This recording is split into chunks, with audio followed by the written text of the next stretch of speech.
నిన్న వడలు వేసి చికెన్ కర్రీ చేసి వీడియో పెట్టాను కదా! ఇన్ని పెరుగు వడలుగా చేశాను. అది ఎలానో చూసేద్దాం. మజ్జిగ కలిపిన నీళ్ళల్లో కొద్దిగా ఉప్పు కూడా వేసి అందులో 10 నిమిషాల వడలు నానబెట్టాను. నానబెట్టిన తర్వాత ఈలోపు పోపు వేసుకున్నానండి. ఒక స్టవ్ పై గిన్నె పెట్టి ఒక టేబుల్ స్పూన్ వరకు 2 టేబుల్ స్పూన్ల వరకు ఆయిల్ వేసి జీలకర్ర, ఆవాలు, పచ్చిశనగపప్పు అలానే ఒక 4 పచ్చిమిరపకాయలు కూడా ముక్కలుగా కట్ చేసి 2 ఎండుమిరపకాయలు పోపు వేశాను.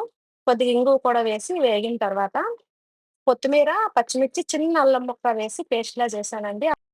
ఆ పేస్ట్ కూడా ఒక 2 టీ స్పూన్ల వరకు వేసి, ఒక పచ్చివాసన పోయేంత వరకు వేగించి, చల్లారించి పక్కన పెట్టేసుకున్నాను. పచ్చివాసన పోయేంత వరకు వేగాలండి. అలా వేగిన తర్వాత కొంచెం కరివేపాకు కూడా వేశాను. అది కూడా వేసి వేగిన తర్వాత చల్లారించి పక్కన పెట్టేసుకున్నాను. చల్లారిన తర్వాత పెరుగుని మనం వేసుకోవాలి. వేడిగా ఉన్నప్పుడు వేయకూడదు. ఒక పావు కిలో మినపప్పు వడలైతే ఒక లీటర్ వరకు పెరుగు పడిపోతుందండి. అందులో టేస్ట్‌కి తగినంత సాల్ట్ కూడా వేశాను. వేసి ఈ నీటిలో వేసాను కదా వడలు, అవి ఒక్కొక్కటిగా నీరంతా పోయే విధంగా అలా ఒత్తుకొని అన్ని వడలన్నీ ఇందులో వేసుకున్నాను.